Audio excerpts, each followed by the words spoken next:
Bom dia a todos, saúdo todos os presentes em nome do excelentíssimo presidente, Dr. Rodolfo Pamplona, a quem agradeço a oportunidade mais uma vez de poder compartilhar e trocar experiências acerca do direito do trabalho. É uma honra imensa poder estar aqui participando de uma assembleia na qual pretendo particularmente o ingresso em um instituto histórico, não só para a Bahia, mas nacionalmente, que é o Instituto Baiano de Direito do Trabalho, que por iniciativa já de algumas tentativas, na última década talvez, Técio, estejamos buscando reativar e torná-lo cada dia mais presente nas nossas vidas. Então é realmente um momento de muita alegria, muita satisfação pessoal, no mínimo de ter a honra de poder aqui fazer parte dessa assembleia na qual busco o ingresso nesse Instituto Baiano de Direito do Trabalho. O tema da minha apresentação, como o próprio nome diz, é trazer um pouco a ideia do que vem a ser a razão de ser do direito do trabalho. Pensar o direito do trabalho ideologicamente nada mais é do que buscar transparecer a razão de ser do direito do trabalho. E falar da razão de ser do direito do trabalho é fazer um resgate acerca do seu desenvolvimento, da sua formação, da sua origem.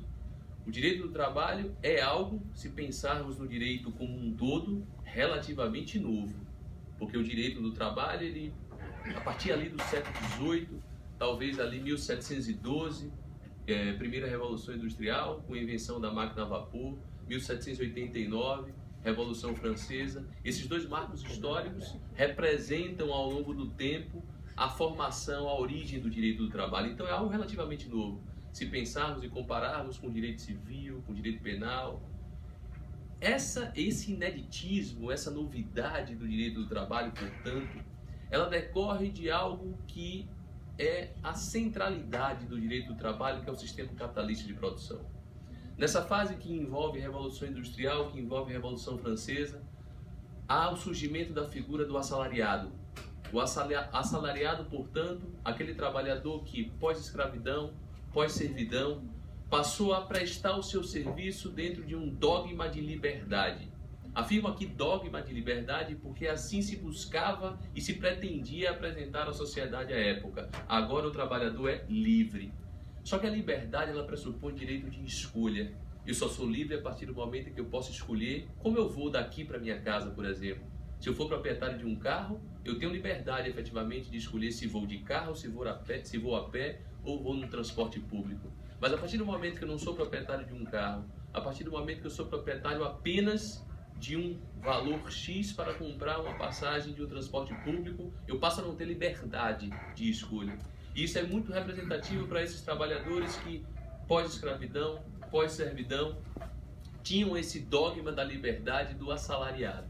Essa liberdade, quando nos colocamos diante de uma desigualdade social, materializa aquela célebre frase que diz que entre o rico e o pobre, entre o fraco e o forte, é a liberdade que escraviza e é a lei que liberta. Então, a partir dessas quatro fases de formação do direito do trabalho apresentadas, a fase de formação, a fase de intensificação, a fase de consolidação e a fase de autonomia, nós temos o sistema capitalista de produção como efetivamente o criador do direito do trabalho. Criador no sentido, invertendo um pouco a ótica do jogo, do direito do trabalho ser um produto do sistema capitalista de produção. O Manifesto Comunista de 1848 é apontado como um dos elementos sociais, políticos fundamentais para o surgimento do direito do trabalho. Mas se pensarmos sob a ótica do Manifesto Comunista, não era o direito do trabalho que ali se pretendia. O que se pretendia era um outro modelo de produção, centrado esse sim na figura da classe operária, da classe trabalhadora. Então o direito do trabalho, enquanto produto do sistema capitalista de produção, ele foi um instrumento encontrado pelo próprio sistema capitalista de produção para se manter. Se manter a uma época na qual o grau de exploração da classe trabalhadora era tão grande, tão intenso, que as revoltas começavam a se eclodir. Como, por exemplo, podemos extrair daquele filme Dance ou Dance, Um Grito de Justiça. Nesse particular, então, encontra o sistema capitalista de produção através do Estado, e aí estamos no momento de advento do Estado do bem-estar social, um raciocínio no qual se chega à seguinte conclusão: melhor será se nós garantirmos ao trabalhador um ético mínimo civilizatório, um patamar mínimo de direitos, nos quais ele conceba pelo menos a hipótese de um trabalho juridicamente digno, do que manter essa exploração desenfreada da classe trabalhadora. E assim então se desenvolve o direito do trabalho a partir de uma cortina no qual se busca garantir ao trabalhador um patamar mínimo civilizatório, um ético mínimo existencial. E esse patamar mínimo civilizatório, esse ético mínimo civilizatório dentro de uma relação desigual, ele só pode ser obtido a partir de uma intervenção do Estado nessa autonomia da vontade, nessa hoje autonomia privada. Daí surge, portanto, o princípio vetor do direito do trabalho, que é o princípio da proteção. Não a proteção no sentido paternalista da coisa, não a proteção no sentido de pensar em vilão e coitadinho, mas apenas uma proteção jurídica, porque se há uma desigualdade socioeconômica entre empregado e empregador, é necessário, para reduzir os efeitos dos impactos dessa desigualdade socioeconômica, que haja uma proteção, uma desigualdade também jurídica entre empregado e empregador. É nada mais do que a materialização do princípio da igualdade em seu sentido substancial. Tratar os iguais na medida de sua igualdade e os desiguais na medida da sua desigualdade. Surge, portanto, o direito do trabalho calcado no princípio da proteção, e aqui podemos trazer a lume tanto as lições de Américo Plá Rodrigues como de Luiz Ripinho Pereira da Silva, cada qual com as suas famosas obras acerca da principiologia do direito do trabalho. Princípio da proteção esse que se materializa em 3 regras: regra do indúbrio pro operário, regra da norma mais favorável e regra da condição mais benéfica. Durante todo o processo de desenvolvimento do direito do trabalho, portanto, foi o princípio da proteção o eixo central dessa disciplina.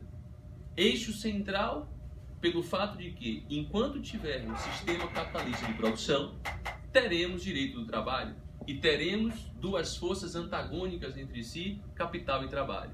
Então, enquanto houver sistema capitalista, haverá desigualdade social. Enquanto houver desigualdade social, haverá necessidade de intervenção do Estado para reduzir o grau de autonomia privada da sociedade através de uma proteção jurídica da classe trabalhadora. Mas talvez, por conta da existência e da necessidade desse princípio da proteção, em determinado momento se tenha perdido um pouco de vista a outra face dessa moeda.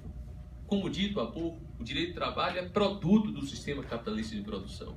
E no sistema capitalista de produção, não por outra razão e não de forma coincidente, valorização social do trabalho anda de mãos dadas com livre iniciativa. Se nós formos nos fundamentos da República Federativa do Brasil, artigo 1º, inciso 4, nós encontramos, não por acaso e por mera coincidência, ambos lado a lado. Valorização social e livre iniciativa. Artigo 70, no capítulo da ordem econômica, mais uma vez. Isso representa, portanto, que o direito do trabalho, enquanto produto do sistema capitalista de produção, ele tem no princípio da proteção a sua base como instrumento de materializar e realizar a função central do direito do trabalho, que é a melhoria das condições de trabalho.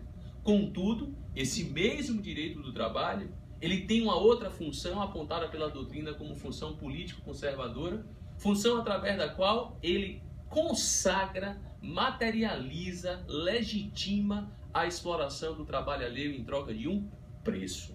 De fato, desde 1919, o trabalho não deve ser tratado como mercadoria.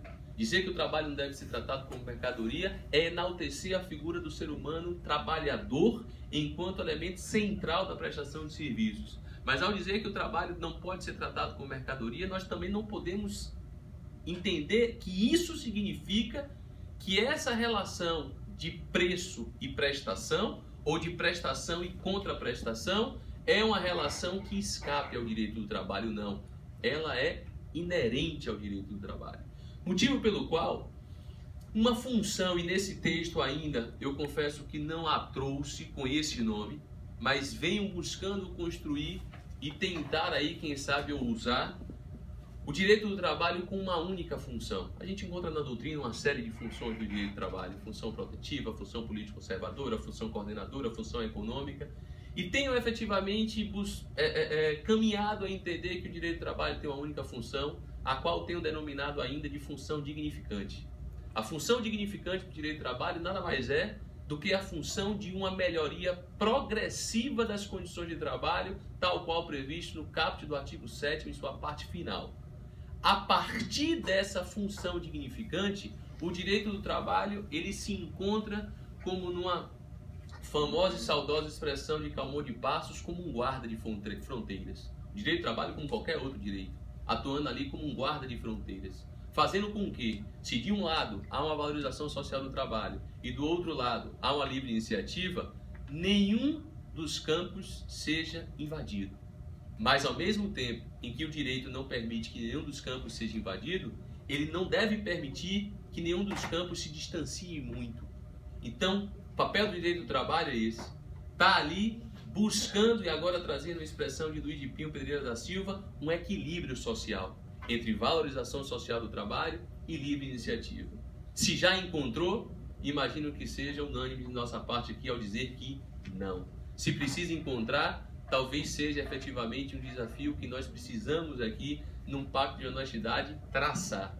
E ao mesmo tempo, ao entender essa realidade e ao traçar esse compromisso, nós precisamos também ter a coragem de dizer que ainda estamos muito distantes de encontrar esse equilíbrio social em matéria de valorização social do trabalho e livre iniciativa. Razão pela qual reconhecer o princípio da proteção, reconhecer a função político-conservadora e reconhecer o papel do direito do trabalho enquanto função dignificante e equilíbrio social é, além de reconhecer toda essa principiologia do direito do trabalho, traçar efetivamente com o objetivo, aí sim, uma busca contínua, progressiva e paulatina da melhoria das condições sociais de trabalho.